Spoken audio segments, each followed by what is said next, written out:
when I talk about the whole farm, you can think of it in terms of the bits that are in it. There's the human bit, the people, there's the technical bit, which is the main bit, but you've got to get these other bits right too, and there's an economic bit and the financial bit and the risk bit, and then the beyond the farm bit.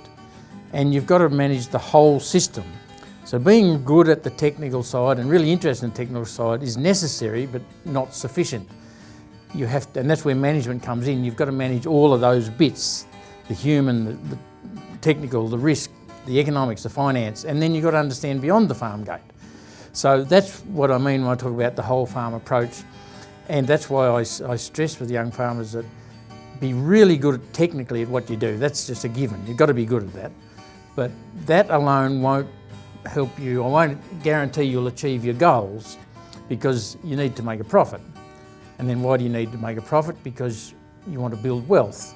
And why do you want to build wealth? Because you want to have choices. So the ultimate aim is not to grow a ton of wheat, it's to build the wealth to give you the choices to do the things you want to do. And so you've got to manage all these bits of a farm and put them together to achieve your goals.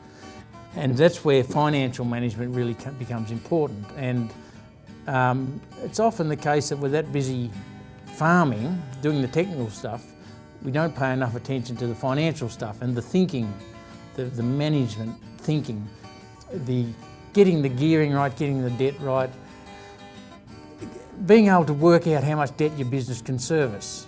And then to tell how your farm's performing, we need to do a little bit of what's called economics. We need to figure out the return on capital. That's the measure of whether your farm's any good or not, whether you're getting a return on capital that's more than the interest cost, and it's better than anything else you could do. And so you need to be able to do a few sums. We're not talking elaborate record keeping or anything like that. And so it's not enough just to understand the agronomy side of the business or the technical side. You need to understand all of it, and you need to understand the finances and the economic performance, because ultimately we want to measure, is the farm any good or not? You also need to answer the question, can I pay all the bills? That's where finance comes in. You need to be able to work out expected net cash flows and then track that against the actuals. That's called financial management. But I sit around a lot of kitchen tables with farm families, and often one partner in the say the family couple that are running the farm, one will be all over the technical side of things and just wonderful technically, and then leave the financial side to the other partner who might pay the bills or do the books. That's not management, that's not farm management. Farm management is putting the whole package together and being across the lot. You can't be a master of part of the system, you've got to be a master of the whole system. So the main reason I say to young farmers is to learn a bit of the business management side of it, is because to manage the whole system you need to understand the whole system.